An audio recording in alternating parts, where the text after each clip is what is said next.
Ibu, mohon maaf karena nanti di Iya. tengah-tengah saya izin untuk keluar karena saya mau ngurus itu urusan Bu. Oke, kalau gitu Aisyah bisa minta tolong siapa untuk jadi moderator hari ini?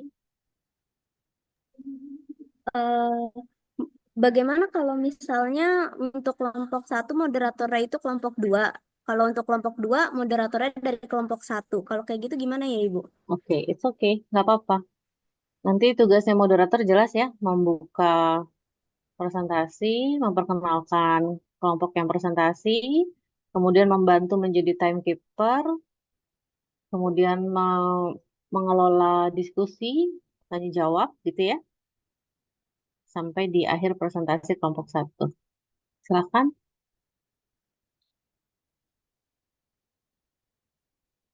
Dari kelompok dua silakan ditunjuk aja Aisyah siapa. eh Mungkin Jara Saya bisa boleh. minta tolong. Oh, Aura, oke Aura. Iya, Terima Oke kasih. Aura, thank you. Ibu berikan ke Aura ya. baik Ibu. Oke, terima kasih. Baik. Assalamualaikum warahmatullahi wabarakatuh. Selamat pagi Ibu dan teman-teman semua. Perkuliahan hari ini akan dipresentasikan oleh kelompok satu terlebih dahulu, kemudian dilanjutkan presentasi oleh kelompok dua. Saya sebagai moderator akan memandu berjalannya urutan waktu presentasi. Presentasi pertama akan dilaksanakan oleh kelompok satu terlebih dahulu dengan waktu presentasi materi 40 menit, waktu diskusi yaitu 10 menit. Maka untuk kelompok satu dipersilakan. Baik, terima kasih Aura. Izin share screen ya.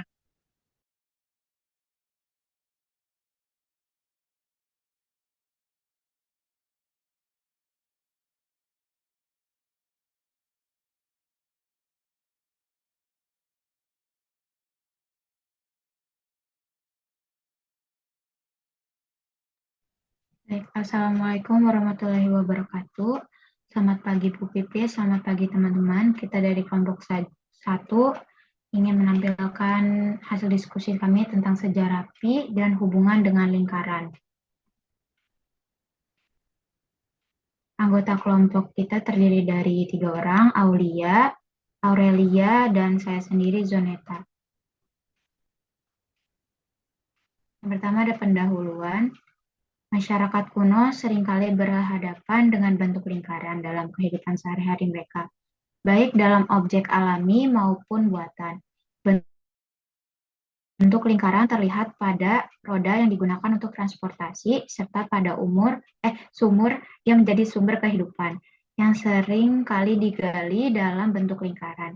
Selain itu, banyak monumen atau bangunan penting yang dibangun dengan pola lingkaran, seperti batu-batu besar dalam situs megalitik yang menyimbolkan kekuatan alam dan spiritualitas. Bentuk lingkaran ini tidak hanya berfungsi secara praktis, tetapi juga memiliki makna simbolis yang mendalam, menghubungkan masyarakat kuno dengan keyakinan dan pemahaman mereka tentang dunia sekitar. Selanjutnya ada masyarakat kuno seperti Mesir, Babilonia, dan Cina telah menggunakan lingkaran dalam kehidupan sehari-hari, seperti pada roda, sumur, dan monumen. Namun mereka menghadapi kesulitan besar dalam menghitung keliling lingkaran karena belum ada konsep pi secara tertulis. Untuk mengatasinya, mereka melakukan berbagai percobaan yang secara tidak langsung sudah mendekati nilai pi yang akurat atau mendekati nilai pi yang kita ketahui sekarang yaitu 3,14. Mereka juga memahami bahwa keliling berhubungan langsung dengan diameter, tetapi hasilnya perhitungan yang dilakukan sering kurang presisi. Meskipun sederhana, pendekatan ini menunjukkan kecerdasan mereka dalam matematika pada masanya.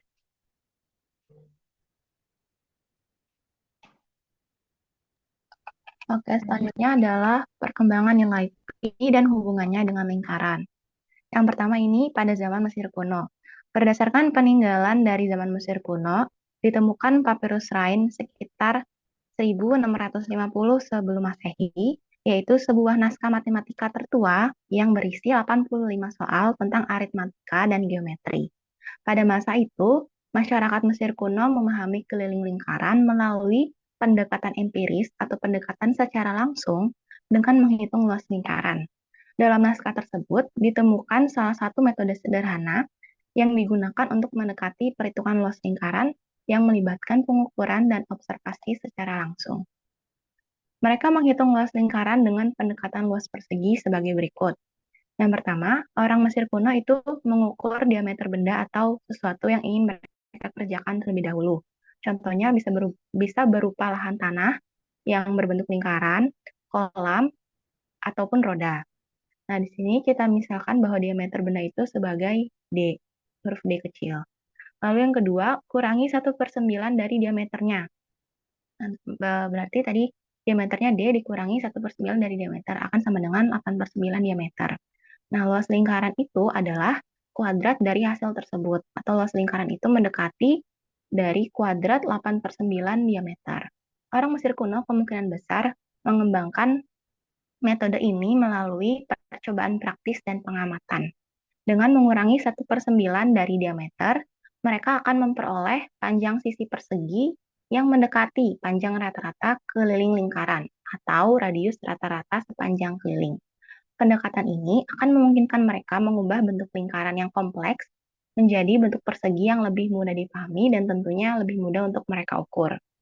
Mereka juga telah mencoba beberapa rasio pengurangan untuk diameter, kemudian menemukan bahwa angka 1/9 ini memberikan hasil yang paling konsisten terhadap luas lingkaran. Selanjutnya, untuk menghitung keliling lingkaran, orang Mesir kuno melakukan pengukuran secara langsung. Jadi mereka menggunakan tali untuk melingkari objek berbentuk lingkaran, kemudian membandingkan panjang tali tersebut, yang dimana itu adalah keliling lingkaran, dengan diameter yang diukur menggunakan penggaris atau batang lurus. Melalui pengamatan tersebut, mereka menemukan bahwa keliling lingkaran itu sedikit lebih dari 3 kali diameter, atau mendekati nilai 3,16.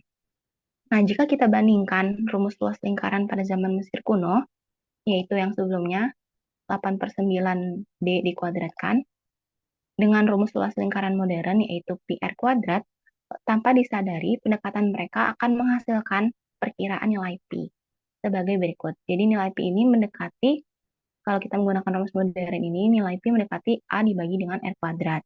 Jadi mendekati untuk luasnya kita menggunakan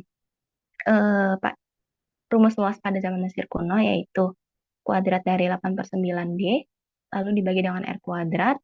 Nah, mendekati nilai D ini sama dengan 2 kali R atau 2 kali jari-jari. 8/9 dikali 2R dikuadratkan per R kuadrat akan mendekati nilai 64/81 kali 4, yaitu mendekati nilai 3,1605. Jadi nilai inilah yang digunakan orang pada zaman Mesir kuno, 3,1605. Yang kedua yaitu pada zaman Babilonia. Pada tahun 2000 sampai 1600 sebelum Masehi, bangsa Babilonia telah menggunakan konsep geometri, khususnya terkait lingkaran. Mereka sangat terampil dalam matematika praktis, termaksud bidang geometri. Bangsa Babilonia mengembangkan pendekatan untuk menyelesaikan berbagai masalah sehari-hari, seperti menghitung luas ladang, membangun struktur, dan mengukur wadah berbentuk lingkaran. Mereka juga menggunakan pendekatan fisik untuk mengukur keliling lingkaran dengan cara sebagai berikut. Nah, untuk caranya di sini pada zaman Babilonia dan pada zaman Mesir kuno itu caranya kurang lebih sama. Yang pertama, mereka melingkari lingkaran menggunakan tali untuk mengukur panjang kelilingnya. Lalu cara kedua, mereka mengukur diameter lingkaran menggunakan batang lurus. Yang ketiga, mereka membandingkan keliling lingkaran dengan diameternya. Nah, dari pengukuran sedikit lebih dari 3 kali diameternya. Melalui pengukuran berulang, mereka akan memperkirakan nilai perbandingan tersebut sebagai sebuah konstanta, yaitu yang mendekati 3,125. Tanpa disadari, nilai ini mendekati perkiraan nilai Pi, yaitu Pi mendekati 3,125. Nah, jadi pada zaman Babilonia, nilai Pi yang digunakan yaitu mendekati 3,125. Nah, untuk zaman Babilonia dan zaman Mesir kuno dia menggunakan cara atau metode yang kurang lebih sama, tetapi hasil pengukurannya beda karena setiap orang itu memiliki tingkat keakurasian dari pengukuran yang berbeda-beda. Jadi eh, untuk hasilnya akan berbeda untuk setiap orang yang mengukurnya. Seperti itu. Oke, selanjutnya orang Babilonia memperkirakan luas lingkaran berasal dari pendekatan empiris atau secara langsung dan pengamatan terhadap hubungan antara keliling dan luas lingkaran. Mereka menggunakan rumus berikut untuk menghitung luas lingkaran, seperti tercatat dalam tablet peninggalan zaman Babilonia, yaitu luas lingkaran mendekati 1/12 C kuadrat atau keliling kuadrat.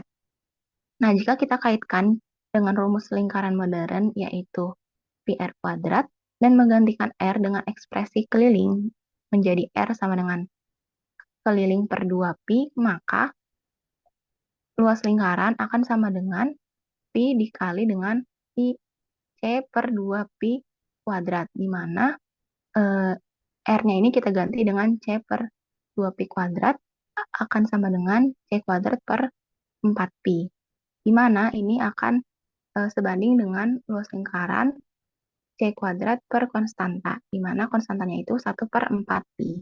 Nah, lalu mereka memilih konstanta yang sesuai dengan nilai empiris mereka atau nilai pengukuran mereka secara langsung, yaitu 1/12. Jadi mereka menggunakan rumus luas lingkarannya mendekati 1/12 dikali keliling kuadrat. Oke, selanjutnya di sini kita bisa mencoba kita bisa mencoba untuk melakukan pengukuran yang dilakukan oleh zaman Mesir kuno dan juga zaman Babilonia dalam menemukan keliling, diameter, dan juga pi pada masa itu dengan demonstrasi yang sederhana. Di sini ada alat tambahannya. Yang pertama, beberapa benda berbentuk lingkaran. Di sini saya siapkan tutup lem, lalu ada gelas dan juga tutup wadah.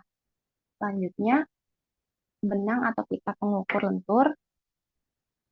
Ini ada pita, lalu ada penggaris dan juga kertas dan pena untuk mencatat hasil datanya. Langkah-langkahnya yang pertama untuk mengukur lingkaran. Untuk mengukur keliling lingkaran,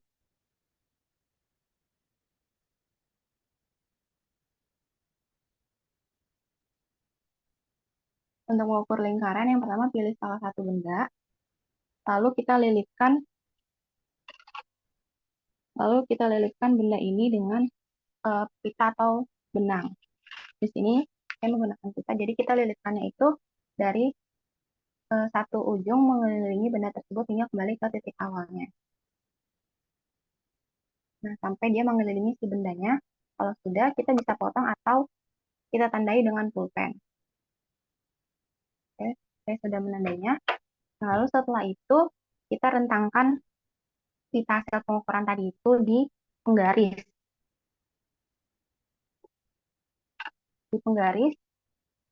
Lalu kita ukur untuk panjangnya di sini, panjang kelilingnya yaitu 6,3 cm.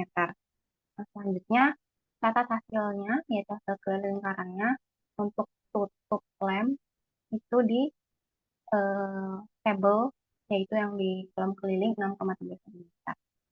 Itu untuk kelilingnya. Lalu untuk diameternya kita menggunakan penggaris, yaitu mengukur jarak lurus antara dua titik pada tepi lingkaran yang melewati titik pusat. Jadi dari ujung kiri ke ujung kanan yang melewati titik pusat, yaitu di sini saya dapatkan 2 cm.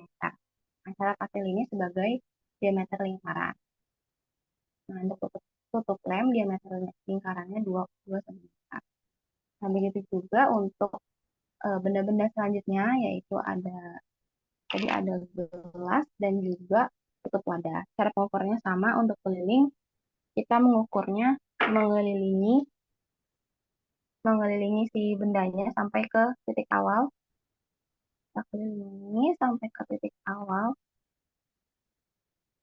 Nah, lalu kita tandai pita yang ditemukannya itu dengan pensil atau pulpen atau bisa juga digunting.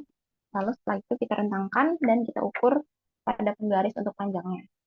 Nah, di sini didapatkan untuk tutup wadah itu 16,2 cm dan diameternya 5,1 cm. Untuk gelas, dia kelilingnya 21,8 cm dan diameternya 6,9 cm. Nah, setelah itu, untuk rasionya kita membandingkan antara keliling dan diameter. Jadi 6,3 itu dibagi 2 sama dengan 3,15 cm. Dan untuk yang gelas itu 21,8 dibagi dengan 6,9 hasilnya 3,15 cm. Dan untuk yang tutup wadah 16,2 cm dibagi dengan 5,1 cm yaitu 3,17 cm. Di sini bisa kita lihat rasionya atau perbandingan antara keliling dan diameternya itu dia mendekati nilai P yang sekarang kita ketahui atau nilai P 3,14. Seperti itu. Nah, berdasarkan hasil yang diperoleh dapat disimpulkan bahwa terdapat hubungan langsung antara keliling yaitu C dan diameter yaitu D suatu lingkaran. Nah, hubungan ini dinyatakan melalui rasio konstan yang dikenal sebagai P, yang kita kenal sebagai P. Atau secara matematis, hubungan tersebut dapat dituliskan sebagai keliling sama dengan P dikali diameter. Nah, cara ini juga bisa kita gunakan pada pembelajaran di sekolah agar siswa itu dapat memahami secara langsung bagaimana uh, orang zaman dulu itu mengukur keliling dan juga diameter dan juga bagaimana mendapatkan pendekatan dari nilai P tersebut pada zaman itu.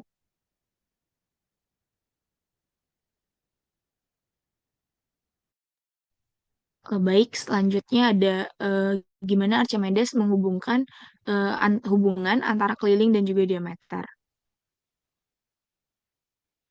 Sebelumnya saya ingin menjelaskan sejarah singkatnya. Jadi Archimedes ini menemukan nilai pi itu ketika dia sedang mempelajari perbandingan antara keliling dan juga diameter lingkaran. Nah, pada saat itu Archimedes itu menggunakan metode pengukuran yang mungkin di zamannya itu bisa dibilang sangat canggih ya dengan menggambar poligon di dalam dan di luar lingkaran untuk memperkirakan nilai pi.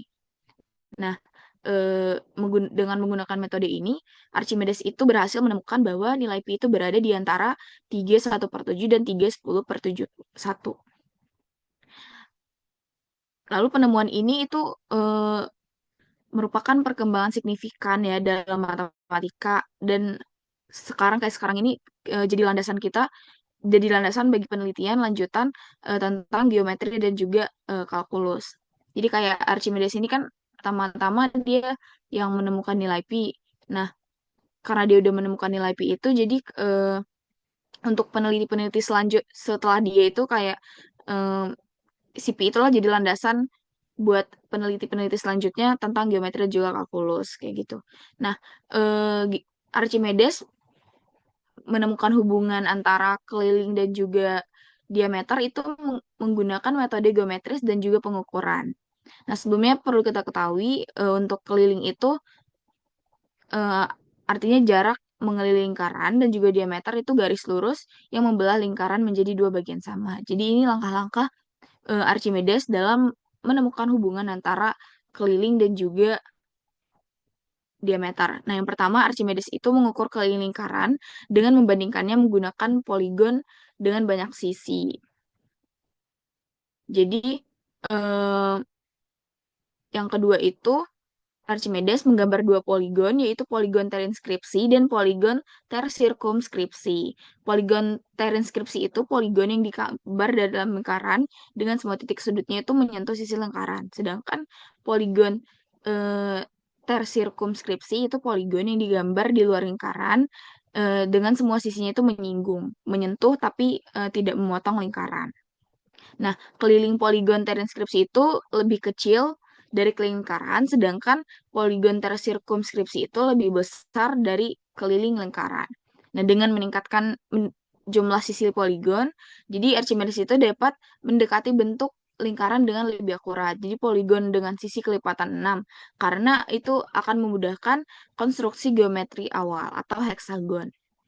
Lalu, yang ketiga itu dengan penghitungan poligon pi lebih besar dari 3,14, pi lebih kecil dari 3,16.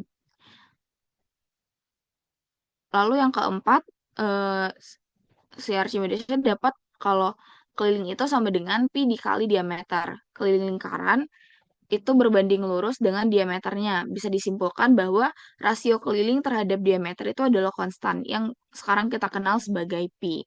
Nah, dari pengukuran ini Archimedes itu menemukan bahwa keliling lingkaran atau C selalu berbanding lurus dengan diameternya. Jadi, dia menyimpulkan bahwa ada rasio tetap di antara keduanya. Next.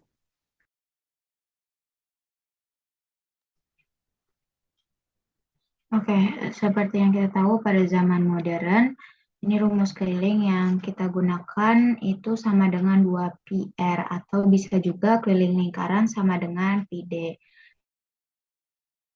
Nah, ini jari-jari dan diameter juga berhubungan dengan lingkaran.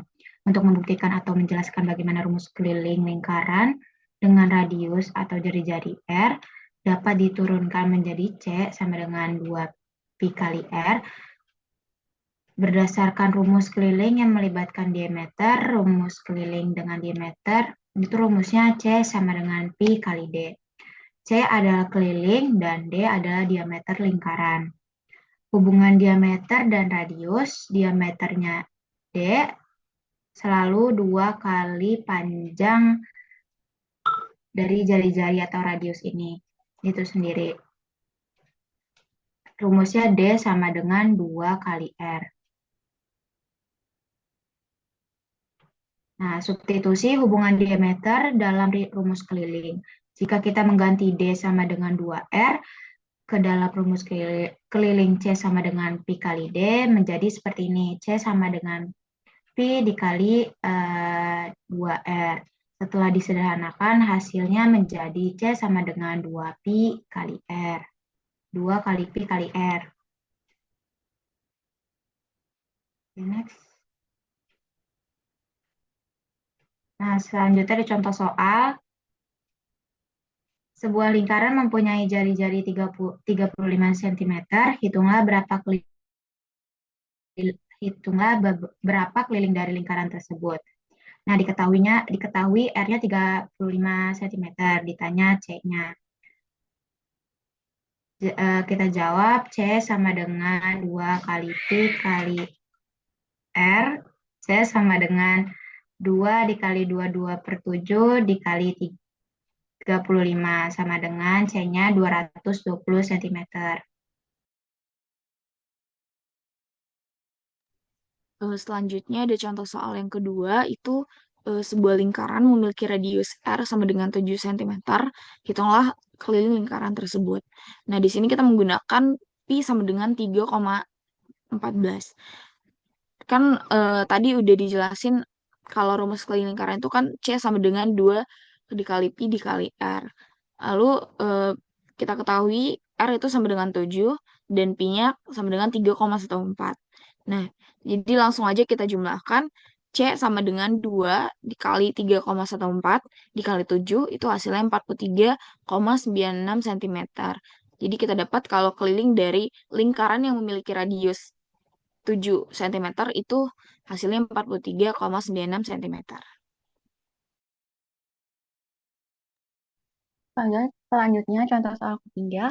Pada zaman dahulu, seorang insinyur membuat sebuah roda dengan jari-jari 21 cm untuk mengukur jarak. Insinyur tersebut ingin mengetahui seberapa jauh roda berputar satu kali putaran penuh. Hitung keliling roda tersebut menggunakan nilai pi yang sama dengan 22/7. Nah, seperti yang kita tahu, rumus keliling lingkaran yaitu sama dengan 2 dikali pi dikali dengan jari-jari. Nah, untuk jari-jarinya di sini 21 cm dan pi yang digunakan yaitu 22/7. Jadi keliling sama dengan 2 dikali 22/7 dikali 21 akan sama dengan 132 cm. Jadi untuk satu kali putaran penuh, roda itu akan menempuh jarak 132 cm. Nah, oke, sekian presentasi dari kami. Saya kembalikan kepada moderator.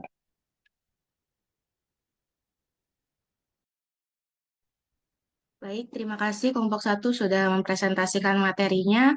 Sekarang masuk ke sesi tanya jawab dari teman-teman. Apakah teman-teman ada yang ingin bertanya untuk kelompok satu?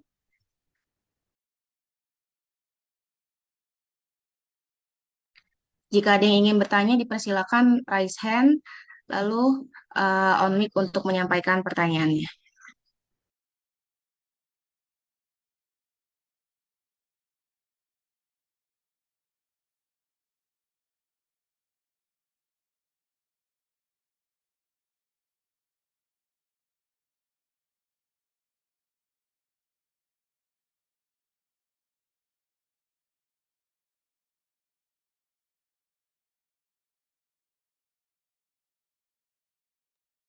Baik, di layar saya sudah ada 3 yang raise hand.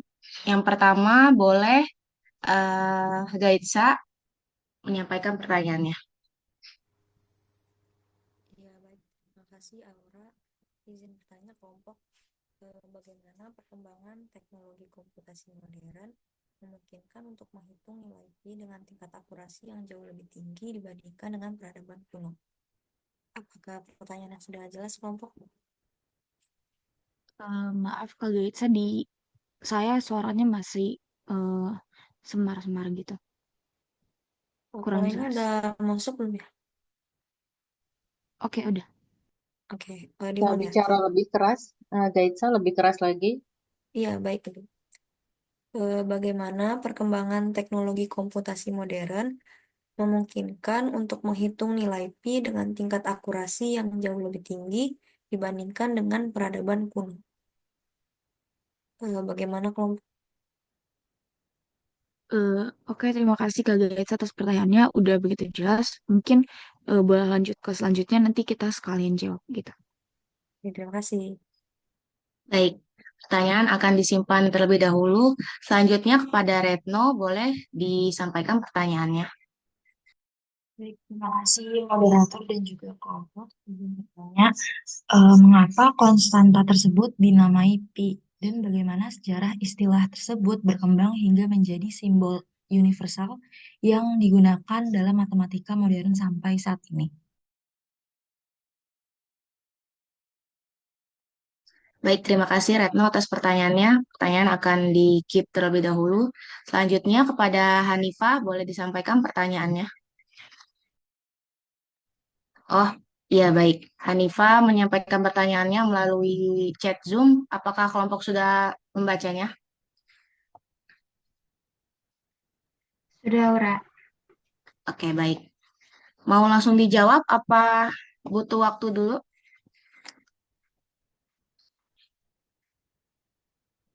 Boleh minta waktunya untuk berdiskusi dulu nggak? Boleh. Berapa menit ya? 3 menit cukup? Apa 5 menit? 5 menit mungkin ya.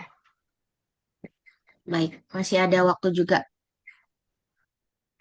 Baik, boleh didiskusikan terlebih dahulu ya jawabannya.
Untuk kakak moderator, mungkin kita dari kelompok satu udah siap untuk menjawab ya.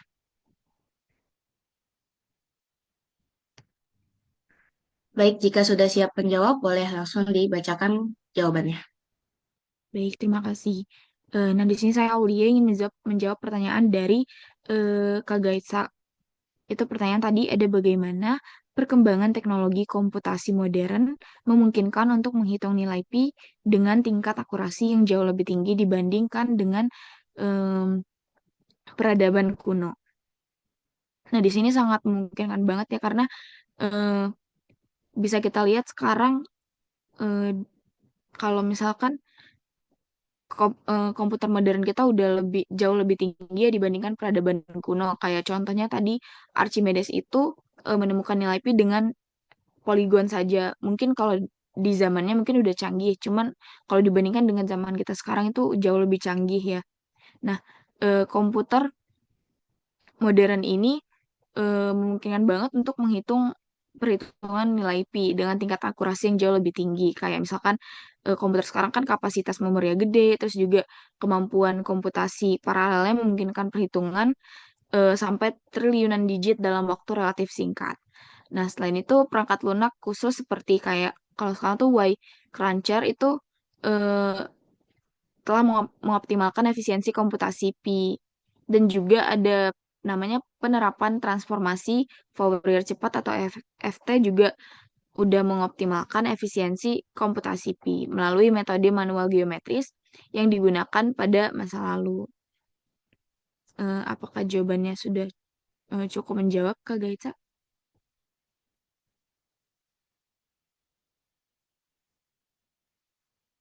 Cukup kelompok, terima kasih.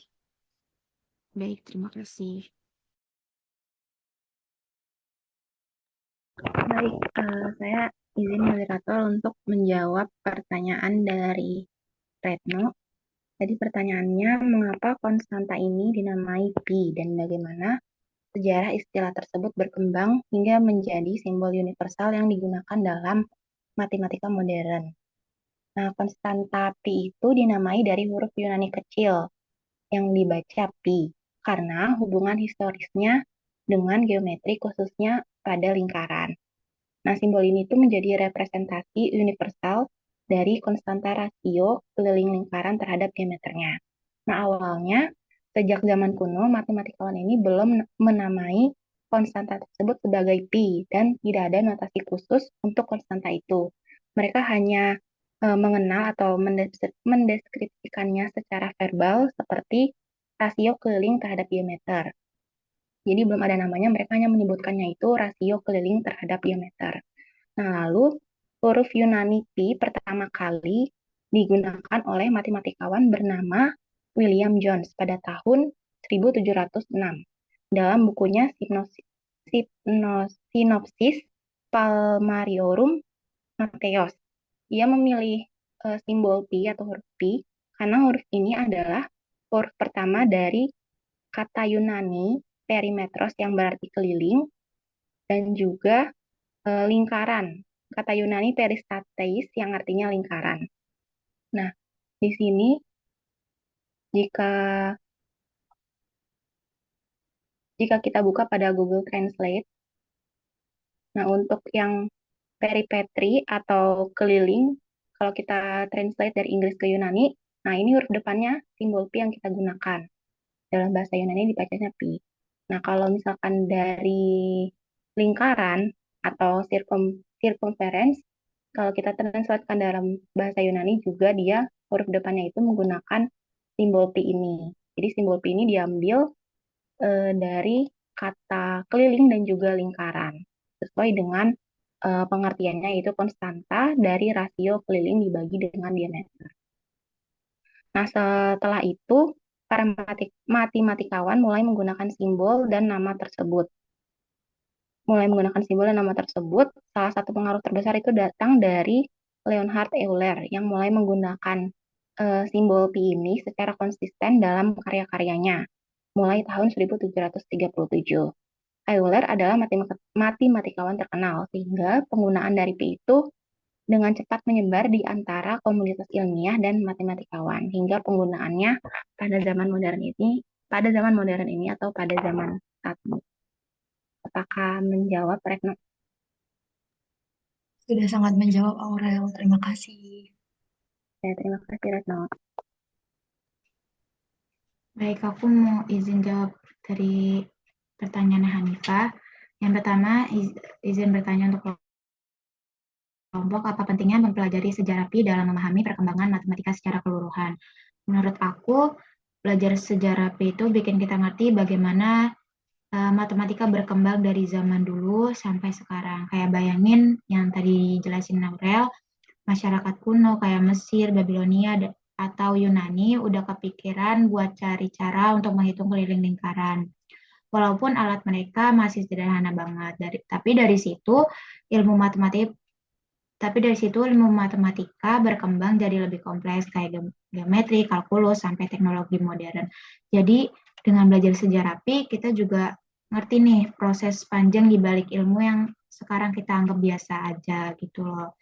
Dan yang kedua, apa yang membuat Pi menjadi salah satu konstanta matematika yang paling terkenal dalam sejarah? Mungkin P itu bisa dibilang terkenal karena angkanya paling legendaris sekali ya. Karena dia muncul di mana-mana gitu, mulai dari lingkaran bahkan sampai statistik. Uniknya Pi itu bilangan irasional, jadi desimalnya nggak pernah habis atau berulang. Hal ini bikin banyak ilmuwan dan matematikawan penasaran, jadi angka ini terus diteliti sampai sekarang. Dan simbol Pi juga udah jadi ikon matematika yang gampang diingat. Jadi belajar tentang Pi itu nggak cuma soal angka, tapi juga tentang gimana manusia terus belajar dan menemukan sesuatu yang penting untuk memahami dunia. Itu Hanifah, apakah jelas?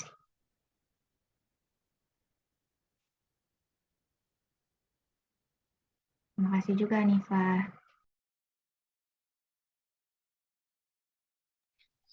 Baik, karena semua pertanyaan sudah dijawab oleh kelompok satu, maka dari itu kelompok satu boleh menutup presentasinya. Namun sebelum ditutup, dari Ibu Puspitasari, apakah ada tambahan untuk kelompok satu? Oke, ada ya. Ya, pertama Ibu mengucapkan terima kasih kelompok satu sudah memaparkan materi yang sangat menarik. Juga terima kasih buat moderator dan para penanya yang sudah memberikan pertanyaan sehingga apa namanya diskusinya berjalan dengan baik. Nah, eh, informasi untuk semua kelompok, terutama yang presentasi bersama Ibu berarti 6 kelompok ya. Materi PPT kan sudah disubmit semua. Nah, nanti tolong PPT-nya dilengkapi di slide selanjutnya adalah kelompoknya Aurelia, Zoneta, dan Aulia tadi ya. Tambahkan slide dari pertanyaan yang diberikan. Jadi pertanyaan satu dari siapa, pertanyaannya apa, lalu jawabannya apa. Demikian seterusnya untuk pertanyaan kedua dan ketiga ya. Tadi ada informasi yang menarik juga ternyata bilangan pi, yang betul pi atau pi sih? Pi, Ibu. Pi atau pi kalau dalam bahasa Inggris penyebutannya. Nah, mungkin nanti kamu cari di, kalau kita biasa menyebutnya pi, tapi if you search from the video with native speaker, Ibu ragu nih antara pi atau pi. Kayaknya pi yang benar ya.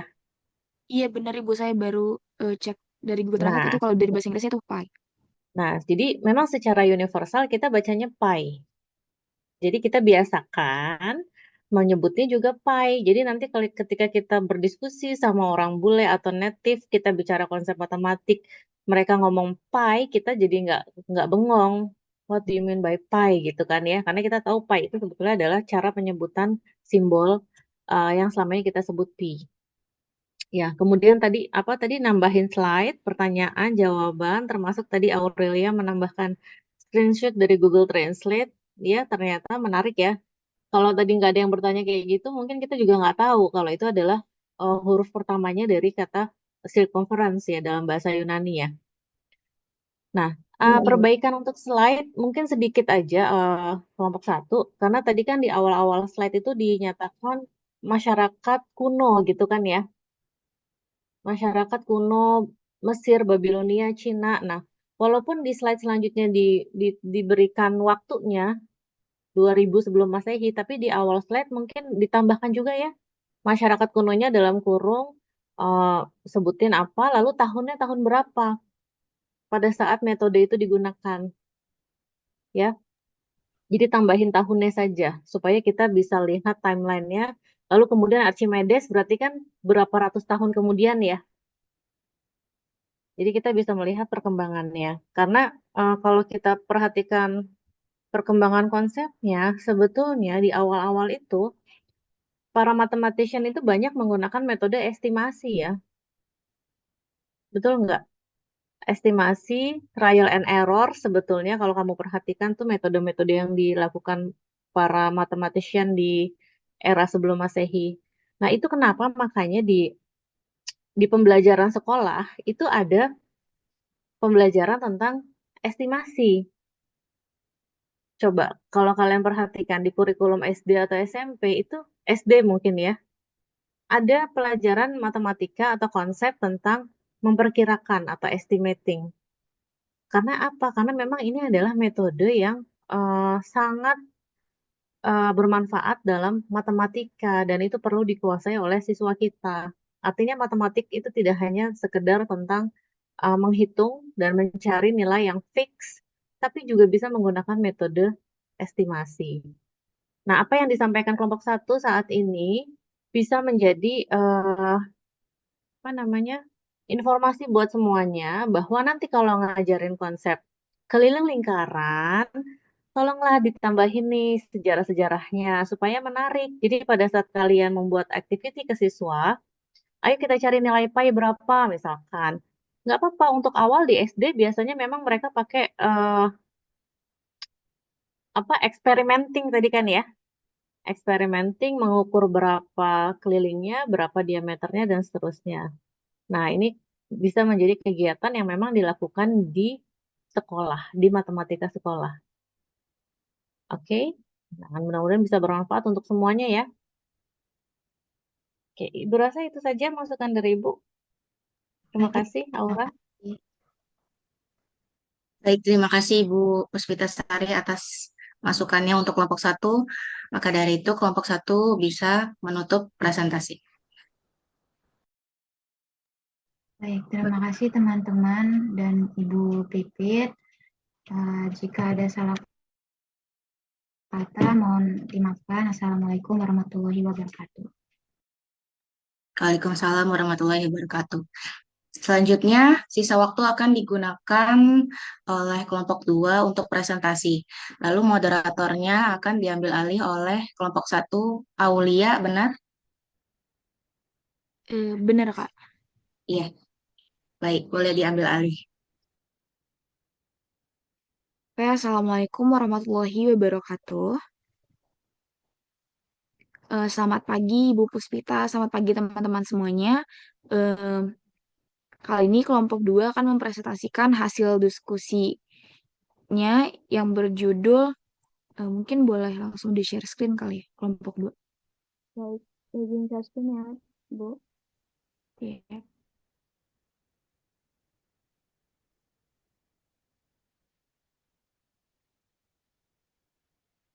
Oke, yang berjudul Sejarah Bilangan Irasional. Nah, kelompok 2 memiliki waktu 50 menit, di antaranya 40 menit itu buat presentasi dan 10 menit untuk diskusi. Kepada kelompok 2, saya persilakan.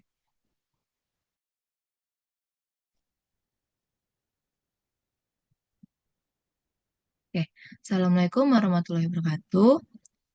Pada yang terhormat Ibu Puspitasari dan teman-teman sekalian. Nah, pada pertemuan kali ini, kami dari kelompok 2 akan mempresentasikan mengenai sejarah bilangan irasional. Boleh di next. Nah, adapun anggota kelompok kami yaitu Aura Sri Asri dengan NIM tertera, lalu Siti Fatimah Zahra dengan NIM tertera, lalu saya sendiri Sabira Nadia Fatika dengan NIM tertera.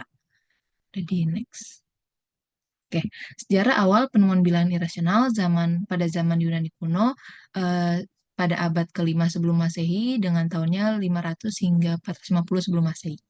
Ready, next.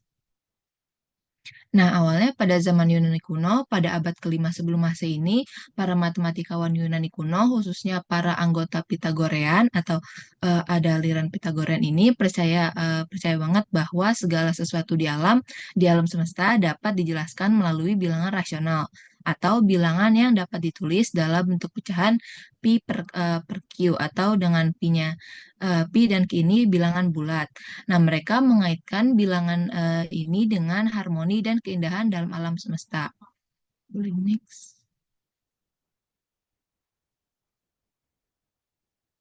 Nah, lalu di sini merupakan penemuan bilangan irasional. Nah, di sini konsep bilangan irasional pertama kali muncul dalam upaya memahami geometri, khususnya pada teorema Pitagoras. Nah, dalam segitiga siku-siku dengan kedua sisi tegak sama panjang, jika panjang sisinya A dan B sama dengan 1, maka panjang hipotenusa C adalah, nah di sini kan perhitungannya C sama dengan akar A kuadrat ditambah B kuadrat sama dengan akar 1 kuadrat ditambah 1 kuadrat sama dengan kan akar 2. Nah, lalu ketika para Pitagorean ini mencoba mengekspresikan akar 2 ini dalam bentuk pecahan P per Q, mereka menemukan bahwa ini tidak mungkin. Nah, artinya akar 2 ini tidak dapat dinyatakan sebagai bilangan rasional. Ready, next. Nah, penemuan ini ditemukan oleh Hippasus dari Metapontum. Nah, Hippasus adalah seorang matematikawan dan filsuf Yunani yang merupakan anggota dari kelompok Pitagorean. Nah, menurut cerita, Hippasus adalah orang pertama yang membuktikan bahwa akar 2 adalah bilangan irasional. Ia menggunakan pendekatan geometris untuk menunjukkan bahwa tidak ada bilangan rasional yang dapat memenuhi hubungan C kuadrat sama dengan 2. Nah, pembuktian ini menguncang kepercayaan para aliran atau kelompok Pitagorean karena sangat bertentangan dengan prinsip inti mereka yang bahwa segala sesuatu itu dapat dijelaskan melalui bilangan rasional. Boleh next. Nah, adapun nasib tragis dari Hippasus. Nah, karena Hippasus ini menentang atau menemukan mungkin kalau misalkan dari kelompok Pythagoras ini kayak dosa besar, ini ada beberapa nasib mengenai Hippasus setelahnya. Yang pertama, dia dibuang dari kelompok Pythagorean. Nah, penemuan ini sangat dianggap berkhianat terhadap ajaran atau aliran Pythagoras, sehingga Hippasus dikucilkan oleh komunitasnya. Nah, yang kedua, kematian misterius. Nah, di sini sebagai legenda mengatakan bahwa Hippasus dihukum mati, bahkan dilempar ke laut sebagai hukuman karena mengungkap rahasia ilahi, bilangan irasional atau dosa besarnya. Boleh di next. Nah, selanjutnya akan dijelaskan oleh rekan saya. Oke, di sini pasti teman-teman sudah mengetahui bilangan irasional itu apa, karena bilangan irasional ini sering kita gunain dari sekolah sampai perkuliahan saat ini. Nah, supaya makin ingat, selanjutnya kami akan menjelaskan apa itu bilangan irasional.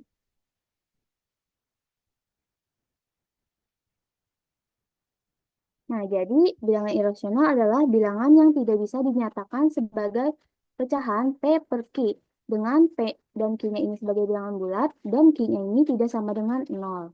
Nah, dalam bentuk desimal, angka di belakang komanya ini tidak akan berhenti dan tidak berulang.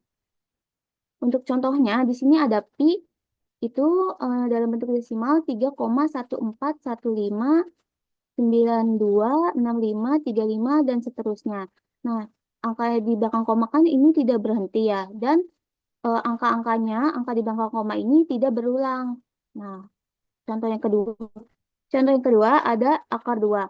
Nah, itu 1,41421356623 dan seterusnya. Ini juga tidak berulang dan angka di belakang komanya ini tidak berhenti, angkanya tidak berhenti dan angka di belakang komanya tidak berulang. Kemudian ada ruler itu 2,7182818 dan seterusnya. Ini juga sama, tidak berhenti dan angka di belakang koma ini beda, tidak berulang. Selanjutnya di sini ada 0,3733737333 7333337 dan seterusnya. Nah, ini kan juga angka di belakang komanya tidak berhenti. Kemudian kalau kita lihat angka desimalnya, sekilas 3 dan 7-nya sama, tetapi ini juga termasuk bilangan irasional karena angka di belakang koma tidak berhenti dan tidak berulang secara teratur. Nah, selanjutnya kita akan membuktikan contoh bilangan irasional yaitu akar 2. Apakah akar 2 ini adalah bilangan irasional? Nah, di sini kita bisa menggunakan pembuktian kontradiksi. Jadi, yang eh, pertama kita lakukan adalah melakukan pengandaian, yaitu jika kita mengandaikan akar 2 adalah bilangan rasional. Nah, karena bilangan akar 2 ini kita andaikan jadi bilangan rasional, maka kan akar 2 dapat kita nyatakan sebagai pecahan. Di sini kita misalkan pecahannya itu X per Y, di mana X dan Y-nya ini elemen bilangan bulat, dan kita pastikan Y-nya ini tidak sama dengan 0. Kemudian kita asumsikan pecahannya ini, pecahan yang paling sederhana, yaitu FPB dari X dan Y-nya ini adalah angka 1. Nah, selanjutnya kita bisa kuadratkan kedua ruas dari persamaan ini, jadi akar 2 kuadrat sama dengan X per Y kuadrat. Nah, hasilnya 2 sama dengan X kuadrat sama dengan hasilnya 2 sama dengan X kuadrat per Y kuadrat. Nah, kemudian kita bisa kita kali silang jadi X kuadrat sama dengan 2Y kuadrat. Nah, ini kan X kuadratnya ini kan 2Y kuadrat. Nah, berarti kan hasilnya kelipatan 2 ya. Nah, kalau kelipatan 2 berarti X kuadrat ini berupa bilangan genap. Nah, kalau X kuadrat bilangan genap, berarti X-nya juga bilangan genap. Nah, hal ini dapat dibuktikan dengan pembuktian kontraposisi. Jadi, kalau kita lihat dari pembuktian yang sebelah kanan ini, kita akan membuktikan jika tadi kan sini X ya, cuma sini kami namakan dengan N. Jika N kuadrat adalah bilangan genap, maka N adalah bilangan genap. Nah, dari bentuk yang seperti ini, kita dapat melihat bahwa pernyataan ini merupakan pernyataan dalam bentuk implikasi. Nah, yang pertama harus kita lakukan adalah menyimbolkan terlebih dahulu.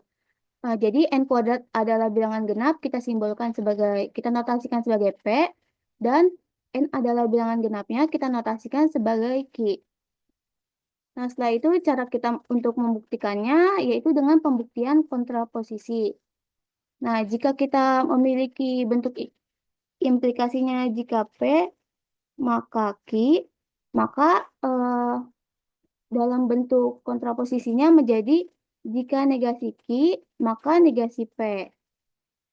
Nah, kan tadi kan P-nya itu kan N kuadrat adalah bilangan genap. Nah, berarti untuk negasi P-nya itu N kuadrat adalah bilangan ganjil. Dan tadi Q-nya itu N adalah bilangan genap. Maka untuk negasi Q-nya itu N adalah bilangan ganjil. Sehingga implikasi terbaru yang kita gunakan itu implikasi yang ini.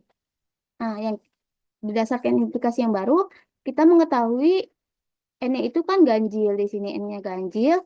Dan kita akan membuktikan N kuadratnya ganjil. Nah, berarti di sini kita tulis N-nya ini 2A ditambah 1. Jadi kelipatan 2 ditambah 1 itu kan ganjil. Di mana A-nya ini bilangan bulat. Kemudian kalau N kuadratnya berarti kan N-nya dikuadratin dari yang atas ini. Jadi 2A ditambah 1 dikuadratin. Nah, hasilnya 4A kuadrat ditambah 4A ditambah 1. Kemudian ini kan 4 sama 4 sama-sama kelipatan 2. Maka kita buat menjadi 2 dikali dengan 2A kuadrat ditambah 2A ditambah 1. Nah, karena 2 dan A ini adalah bilangan termuat di dalam bilangan bulat, maka hasil perkalian dan penjumlahannya juga pasti akan termuat di dalam bilangan bulat. Nah, sehingga kita bisa menotasikan bilangan 2A kuadrat ditambah 2A ini menjadi eh, bisa kita notasikan dengan huruf yang lain. Di sini saya notasikan dengan B, jadi hasilnya 2B ditambah 1, di mana B ini bilangan bulat. Nah, dari sini maka kan karena ini N kuadratnya itu 2B ditambah 1, berarti N kuadratnya ini kan ganjil.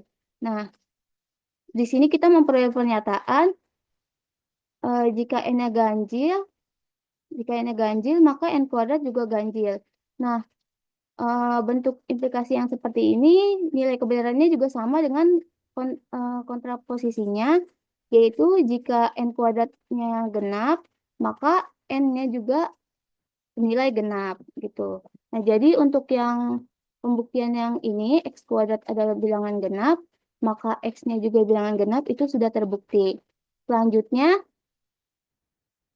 karena X-nya tadi bilangan genap, berarti kita tuliskan X-nya di sini, misal kita tulis kelipatan 2, jadi di sini A, 2A, di mana A-nya ini bilangan bulat. Setelah itu kita substitusikan ke dalam persamaan yang ini, jadi X-nya itu kan 2A dikuadratkan, jadi 2A kuadrat sama dengan 2Y kuadrat. Nah, di sini hasil 4A kuadrat sama dengan 2Y kuadrat. Kedua ruas kita kali dengan setengah, jadi 2A kuadrat sama dengan Y kuadrat. Nah, kalau kita lihat di sini Y kuadratnya itu juga sama, kelipatan 2. Jadi, Y kuadratnya juga berupa bilangan genap. Kemudian, Y-nya juga berarti berupa bilangan genap. Seperti yang tadi sebelumnya.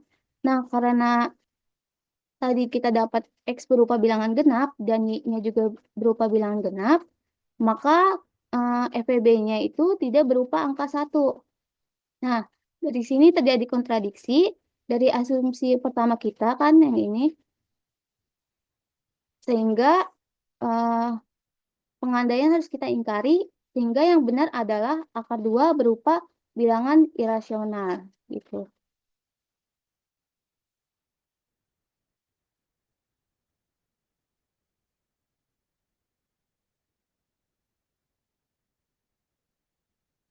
Oke, selanjutnya akan dijelaskan oleh rekan saya, itu Aura. Baik, di sini tentang peninggalan, manfaat, dan dampak dari penemuan bilangan irasional bagi generasi selanjutnya hingga generasi sekarang. Nah, pada penemuan bilangan irasional seperti akar 2, pi, dan bilangan Euler telah memberikan dampak yang sangat signifikan dalam perkembangan ilmu pengetahuan dan teknologi. Nah, di sini yang pertama kita bahas peninggalannya dulu. Peninggalan yang pertama yaitu ada pencapaian matematika kuno. Nah, akar 2 di sini sebagai contoh, ditemukan dalam konteks panjang diagonal persegi yang menjadi salah satu tonggak sejarah matematika. Yang kedua, dokumentasi matematika lanjutan. Matematikian seperti Euclid dan Archimedes mencatat konsep bilangan irasional dalam karya mereka, seperti Elements oleh Euclid. Yang ketiga, perkembangan kalkulus. Konstanta seperti Euler muncul dalam kalkulus dan logaritma alami yang menjadi dasar bagi banyak aplikasi matematika. Next. Setelah peninggalan, di sini ada manfaatnya. Yang pertama ada geometri dan arsitektur. Nah, bilangan irasional seperti akar 2 dan pi digunakan untuk menghitung jarak, volume, dan luas yang tidak dapat diekspresikan dengan bilangan rasional. Maka dari itu dapat diekspresikan dengan bilangan irasional. Lalu yang kedua, ilmu fisika dan teknik. Matematikian seperti Euclid dan Archimedes mencatat konsep bilangan irasional dalam karya mereka juga, seperti Elements oleh Euclid. Lalu ada teknologi modern. Bilangan irasional berperan dalam pengembangan algoritma komputasi, termasuk enskripsi data dalam teknologi informasi. Lalu ada astronomi dan navigasi. Nah, di sini dalam penggunaan dalam menghitung orbit planet dan lintasan satelit. Next. Lalu dampaknya dampak bagi generasi selanjutnya yaitu yang pertama ada matematika modern. Nah, penemuan bilangan irasional ini memperluas konsep bilangan real, memungkinkan pengembangan cabang-cabang baru dalam matematika, seperti analisis real dan kompleks. Yang kedua, ada revolusi teknologi. Jadi banyak teknologi modern seperti komputer, sistem GPS, dan telekomunikasi yang menggunakan bilangan irasional untuk akurasi dan presisi dalam perhitungannya. Yang ketiga ada pendidikan. Konsep bilangan irasional menjadi bagian dari kurikulum pendidikan di seluruh dunia, memperkenalkan siswa pada ide matematika yang abstrak namun praktis. Yang keempat ada pengembangan sains. Nah, dalam kimia, biologi, dan ekonomi, bilangan irasional ini digunakan untuk model matematika yang lebih akurat. Nah, di sini ada kesimpulan dari materi sejarah bilangan irasional ini, yaitu penemuan bilangan irasional oleh Hippasus menandai awal dari perkembangan matematika yang lebih kompleks, membuka pintu bagi teori bilangan dan analisis matematika modern. Nah, bilangan irasional yang tidak dapat dinyatakan dalam bentuk pecahan P per Q dengan P dan Q-nya bilangan bulat serta Q tidak sama dengan 0, memiliki desimal yang tidak berhenti dan tidak berulang. Penemuan ini tidak hanya memecahkan berbagai masalah matematis pada zamannya, tetapi juga menjadi landasan bagi inovasi yang terus berkontribusi dalam kemajuan ilmu pengetahuan hingga saat ini. Baik, segitu saja materi dari kelompok 1. Selanjutnya akan dipandu oleh moderator.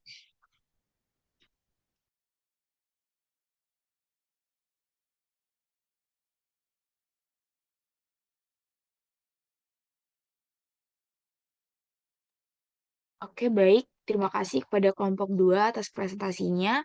Selanjutnya mungkin kita ada di sesi diskusi, tapi sebelum sesi diskusi, apakah Ibu Puspita ingin menambahkan sedikit atau ingin bertanya mungkin?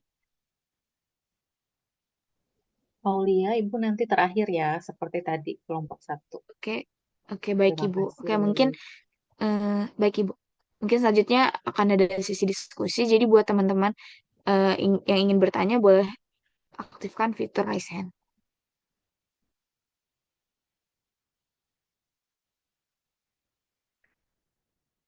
Oke, baik. Di layar saya ada Karida. Mungkin boleh langsung on mic. Terima kasih banyak moderator.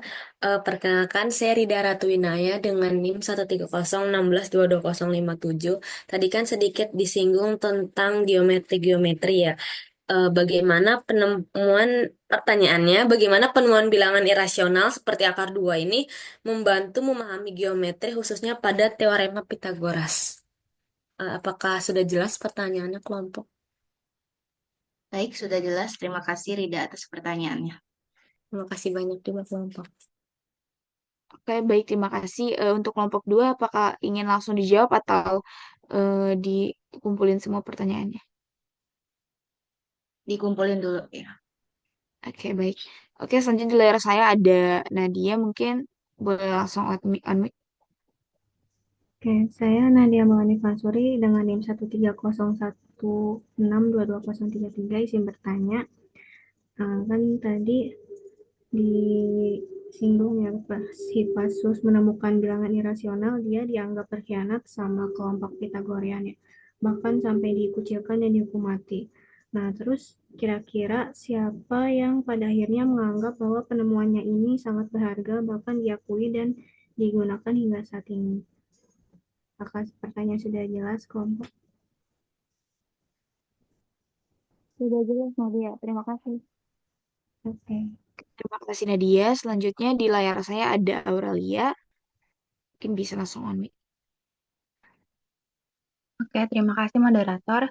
Saya Aurelia Vinkan dengan NIM 13016222038.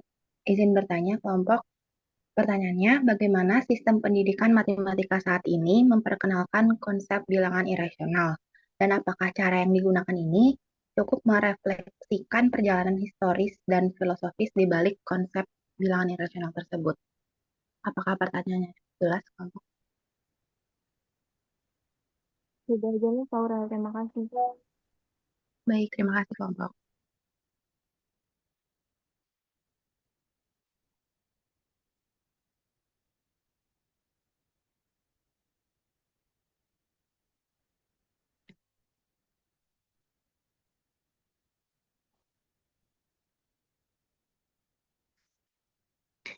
Eh, Oke, mungkin untuk pertanyaan udah selesai ya. Mungkin untuk kelompok 2 mau langsung dijawab atau mau diskusi dulu? Karena waktu presentasinya juga masih ada sisa.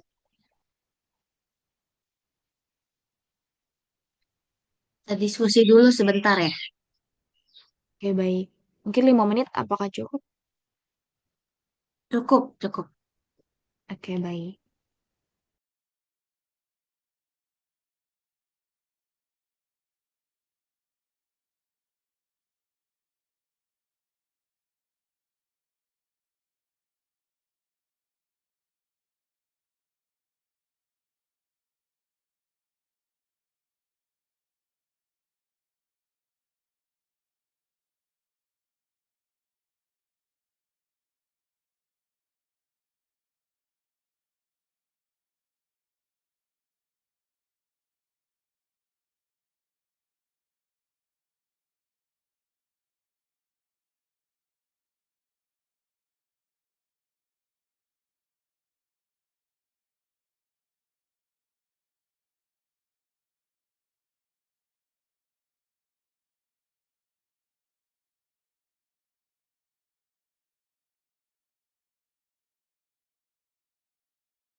Baik, karena waktunya sudah cukup, eh, kelompok satu akan langsung menjawab pertanyaan yang sudah disampaikan tadi. Dimulai dari pertanyaannya Rida, yaitu tadi pertanyaannya, bagaimana penemuan bilangan irasional seperti akar 2 membantu memahami geometri, khususnya pada teorema Pitagoras. Nah, jadi jawabannya itu gini. Jadi adanya bilangan rasional dan irasional itu kan lebih dulu bilangan rasional, ya.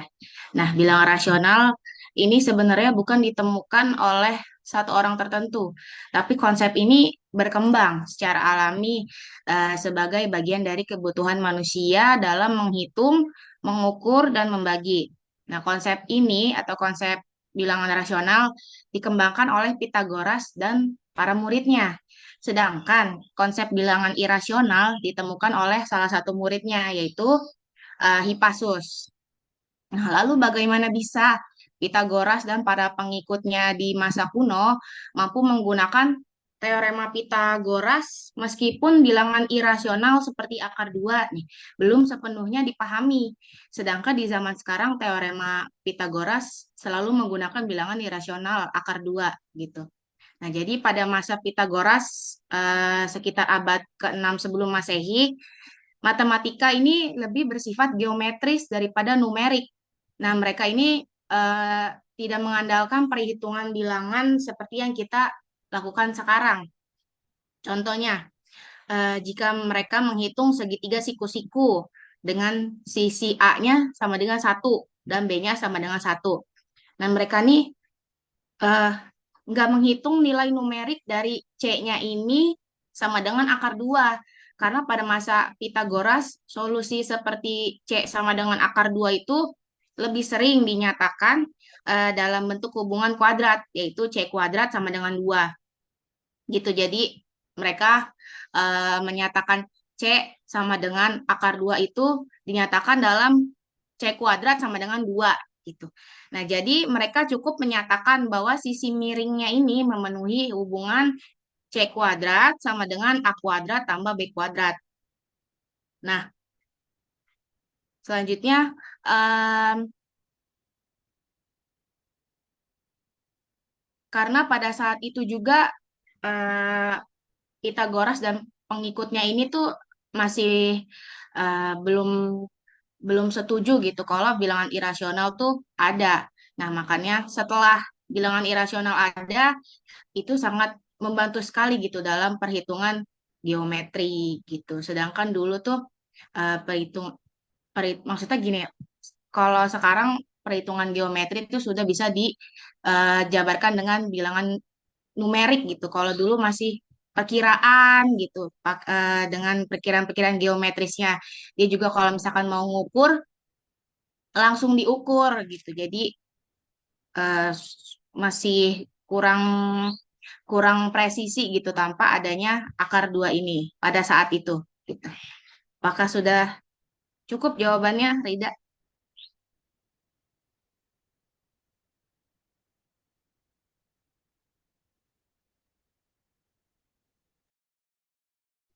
Oke, baik. Terima kasih kelompok 2. Semua pertanyaan sudah terjawab ya. Selanjutnya mungkin dari Ibu Puspitasari, apakah ada tambahan? Belum terjawab semua, itu baru jawaban nomor 1 tadi. Oh, oke. Berarti selanjutnya yang jawaban nomor 2. Oke, Oke, jadi silakan kelompok 2.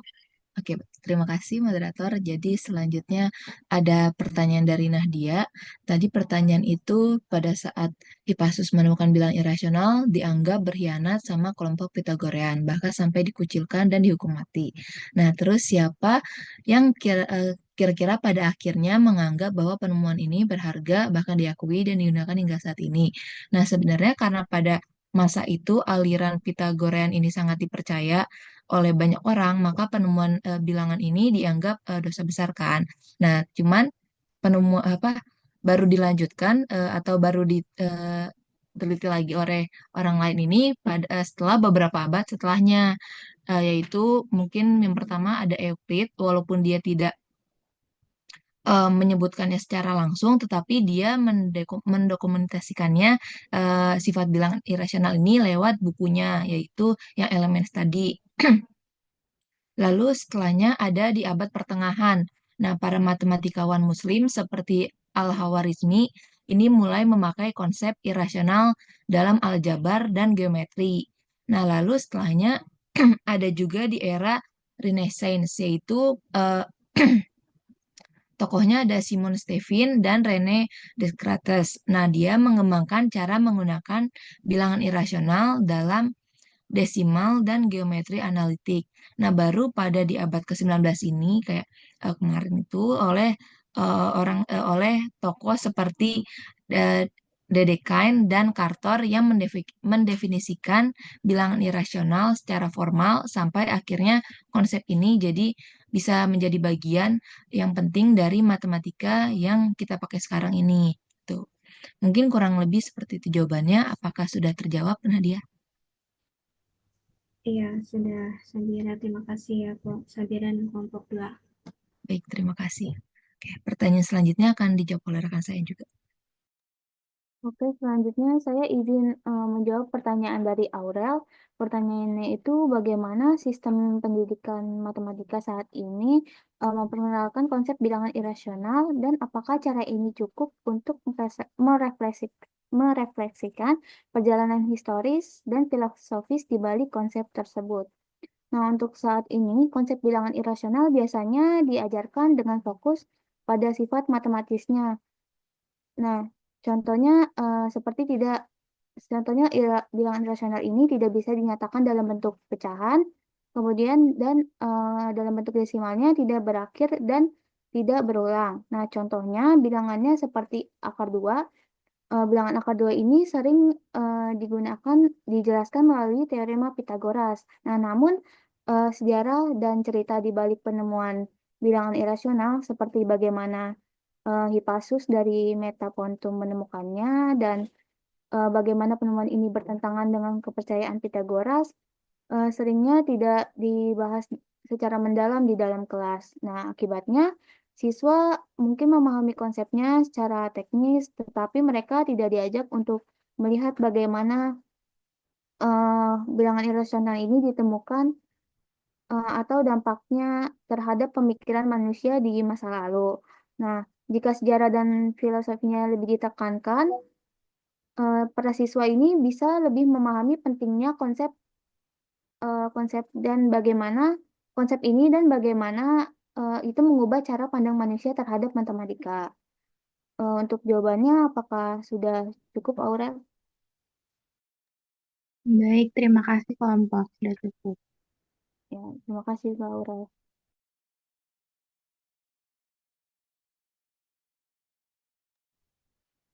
Baik, untuk kelompok 2, apakah pertanyaannya sudah terjawab semua? Sudah. Oke, terima kasih kelompok 2.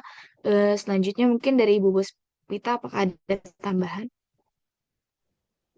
Baik, terima kasih Aulia. Mungkin bisa ditampilkan layar yang tadi ada akar 2, boleh kelompok 2. Slide-nya diarahkan ke slide nomor berapa tadi?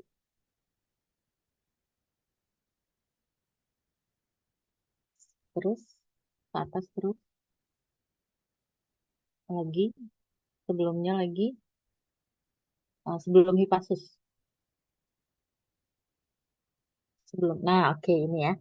Penemuan bilangan irasional. Mungkin kalau kalian masih ingat, Ibu pernah menyampaikan bahwa pada zaman ini, ya pada zaman Yunani kuno gitu ya, bagaimana sih bilangan itu direpresentasikan? Bilangan 1, bilangan 2, itu representasinya pakai apa? Kalau tadi Aura bilang tidak dengan numbers, tidak secara numerik gitu kan, pakai apa? Masih ingat nggak dulu Ibu pernah bilang? Garis bukan Ibu. Iya, betul, Arianti. Pakai segmen garis. Jadi misalkan bisa kasih anotasi nggak sih di sini?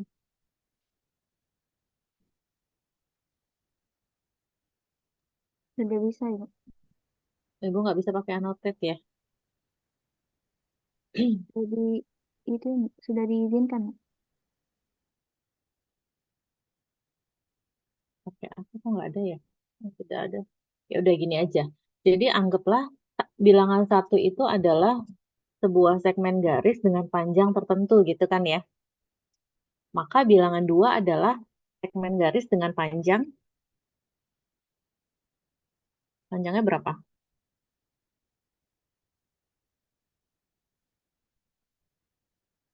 Halo?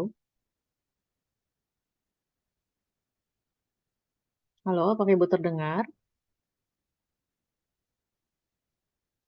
Aulia, apakah Ibu terdengar, Aulia? Terdengar Ibu.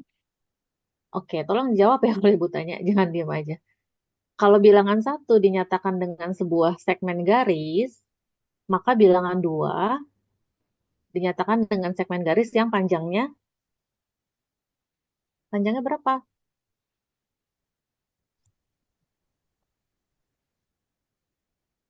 Ada 2 garis ya, Bu? Panjangnya 2 kali lipat garis yang segmen pertama, betul nggak? Oh, jadi Garisnya, bukan iya, bukan garisnya ada 2, tapi panjangnya 2 kali lipat.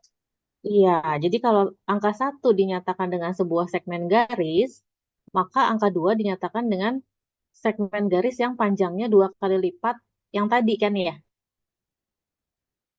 betul? Maka angka tiga berarti 3 kali lipat segmen garis yang panjangnya dianggap satu satuan gitu kan? Nah, dengan menggunakan segmen garis, bisa nggak kamu menyatakan pecahan 1/2? 1/2 bisa? Bilangan 1/2 bisa pakai segmen garis? Bisa Ibu Bisa, Bu. dibagi dari Ya, satu berarti bagi dua. dibagi dua sama besar, lalu itu adalah setengahnya kan ya?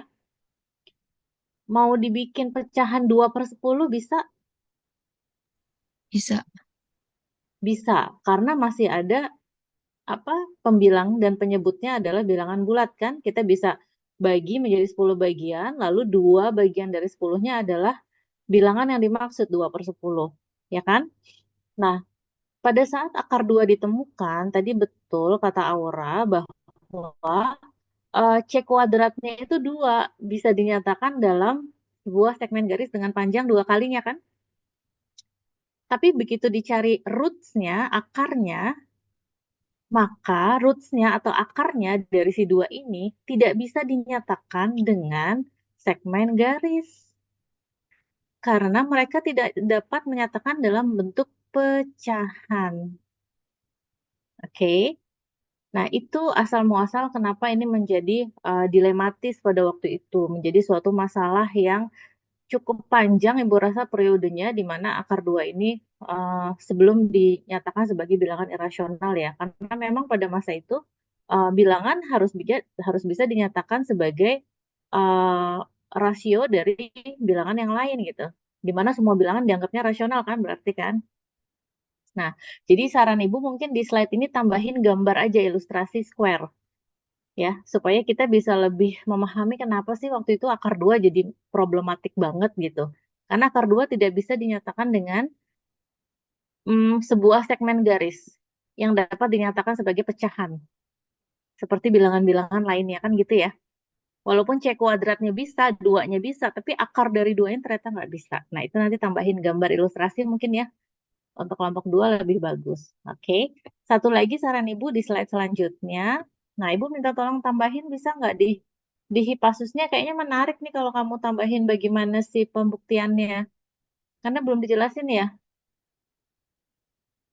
Hipasus adalah orang pertama yang membuktikan bahwa akar dua adalah bilangan irasional. Ia menggunakan pendekatan geometris untuk menunjukkan bahwa tidak ada bilangan rasional yang dapat memenuhi hubungan C kuadrat sama dengan 2.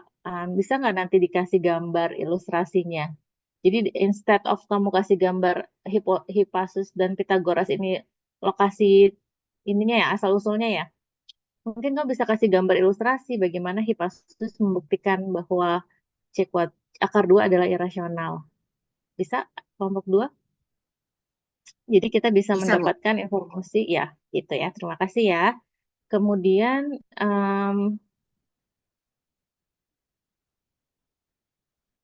ya, mungkin itu aja sih masukan Ibu. Untuk slide-nya nanti ditambahkan sedikit informasi yang berkaitan dengan representasi geometris. Tadi sudah dijelaskan dengan kelompok 2 dengan cukup baik. Jangan lupa nanti slide-nya ditambah seperti kelompok 1 tadi. Isinya pertanyaan dan jawaban yang tadi didiskusikan. Oke, sampai sini apakah ada yang mau ditanya?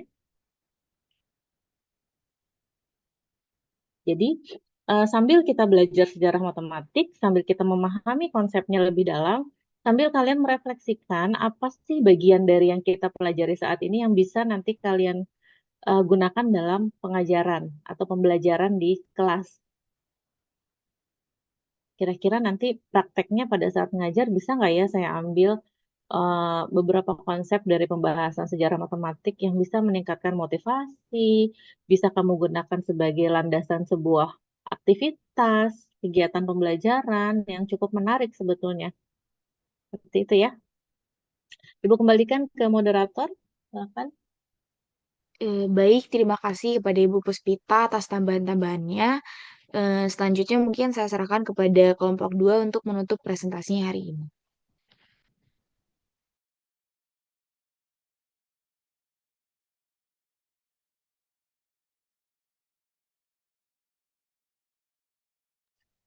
Baik, terima kasih Bu Puspita Sari atas masukannya dan terima kasih teman-teman yang sudah mendengarkan presentasi dari kelompok 2.